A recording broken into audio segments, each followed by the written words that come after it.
When gold and silver go up in price, it makes most of us as stackers feel really good, especially if we've been holding these metals for a long time when the prices have languished for so long. However, there's more of that coming likely in 2025, and it may not be a good thing. I'll explain why in this video as we explore.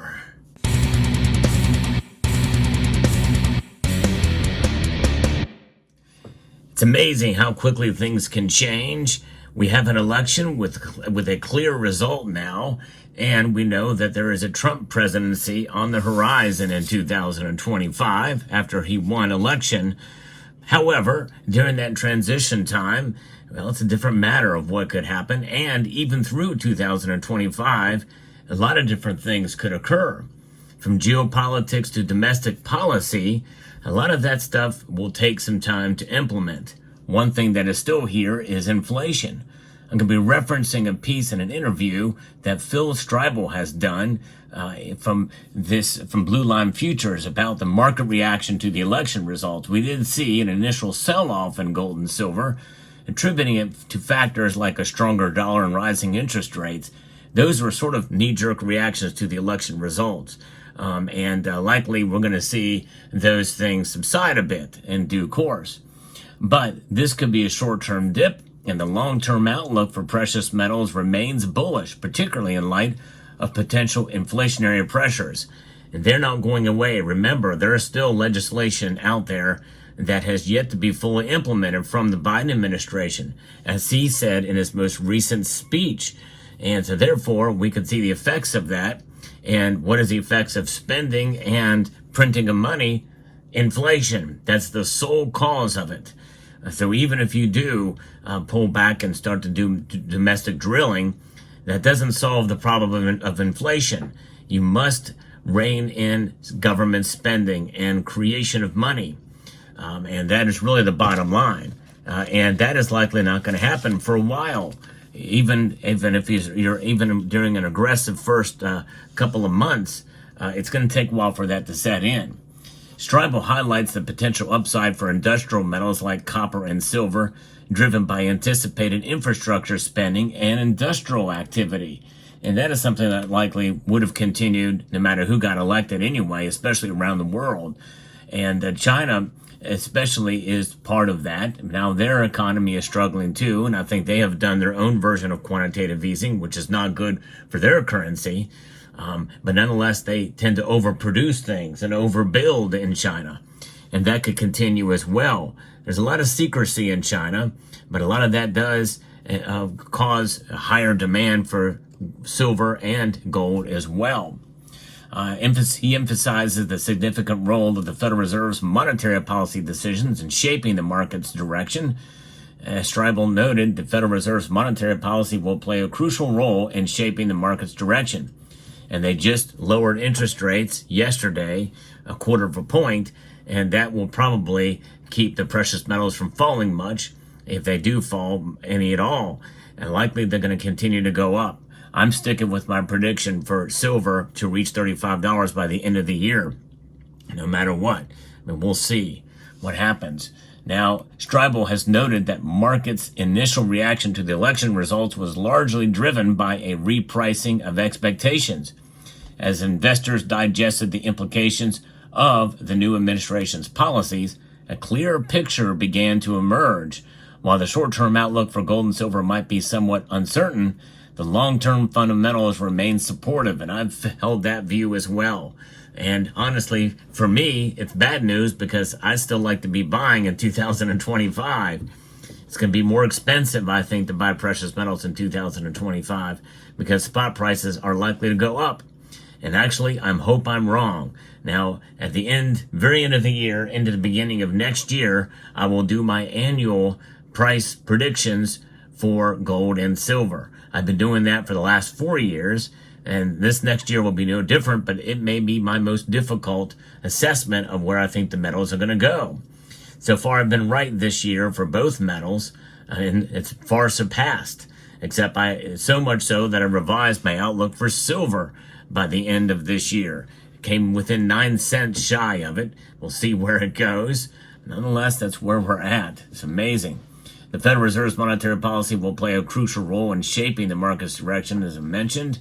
And this is something, while the Fed may be inclined to maintain a tight monetary policy to combat inflation, will also need to balance this with concerns about economic growth. Any shift in the Fed stance could have significant implications for precious metals and other asset classes. And right now, for the near horizon, they're going to continue to lower interest rates.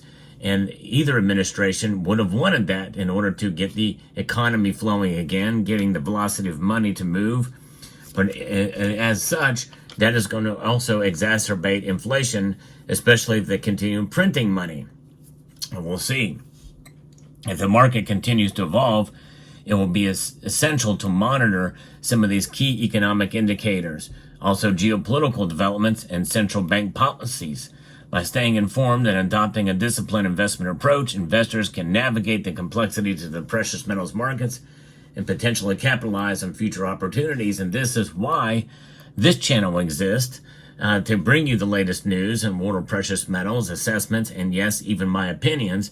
However, all of that should be digested and taken as a grain of salt, because I'm no expert, but I do feel like I have a pulse on the markets and the news, that I can at least provide somewhat of an educated opinion. Notwithstanding, an educated opinion isn't always right. And it does not mean that you should take that as an investment advice. But nonetheless, I do feel that gold and silver will probably stay up and go up even more into 2025, based off of what we're seeing here, because they have not really completely, they've not at all addressed inflation at the source. And that's really the bottom line. What is the source of it? Government spending of these by the institution written and printed right here, the Federal Reserve. The Federal Reserve really does need to be audited. And I tell you what, in 2025, there is not any greater potential for that to occur than what's coming in 2025 with the new administration. In fact, I've even heard Ron Paul's name being mentioned as participating in the administration as an advisor of some sort. We'll see. Nonetheless, I do think that it would be nice to audit the Federal Reserve and maybe even rethink how we do our monetary policy completely. Maybe make a rules-based monetary system. I don't know, but we'll see how that plays out. But nonetheless, one thing is for sure, that if I am wrong and gold and silver prices fall a bit in 2025, that would actually be a very good thing when you think about the economy maybe growing in 2025. It could happen fairly quickly in some aspects. Some parts of the economy could grow, real growth in the economy. And if we see demand for technology, for other uses for silver other than war, it would be nice to see, and that could cause silver prices to go up. Central banks will likely hold on to their gold throughout 2025. But if we do see the dollar maybe being less weaponized and maybe serving a good purpose, at least from the aspects of what other countries say, and maybe it will kind of mute the BRICS formation and an alliance to the point where, hey, we're still working with the United States and the dollar, and it will be a stabilized currency. And a stabilized dollar is what we should hope for the best scenario. And in inflation, by all measures, getting it back in line with targets is still inflation, by the way. That likely, and well, I can almost guarantee that's not going to change in the next 4 years. In other words, we should expect 2%, maybe a little bit higher. If we do see, disinflation continue its course, realistically, then I think that likely it would be nice if we could hope for a little bit of a soft deflationary environment where actually prices go down. And that very well could happen if we do more domestic drilling. But domestic oil is more expensive in some ways than some of the oil that comes from some of these other nations. But some of the fracking and other technologies involved in drilling certainly have proven themselves to be very cost comparative and competitive in that nature. So we'll see. there's a lot of different factors at play that could play a crucial role in getting our country back on track again, which very well could lead to essentially lower gold and silver prices to some extent. We'll see how it plays out. Nonetheless, I think the former is more likely than the latter. In other words, higher gold and silver prices at least through 2025 here, and we just may have to stick with it, and that's maybe a good thing and maybe a bad thing if you're a buyer, but we'll see how it plays out.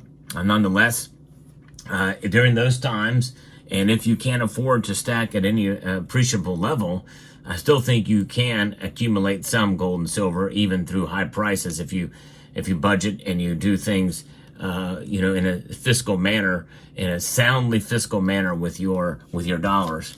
And then there's still ways to buy, but most of your stack you can hold on to, and holding on is really one of the best options out there, I think, in times of high prices. If you can hold on, it's a victory. It's a victory for sure to hold your precious metals, especially in times where there's no emergency or not much of an emergency, or if an emergency comes by and you have dollars to use so you don't have to sell your precious metals. Let me know what your thoughts are in the comment section down below.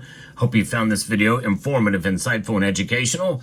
I would like to extend to you a multitude of gratitude and encourage you to please rate this video. That means press that thumbs up button down below, share it, comment, and after all of that rigmarole, subscribe.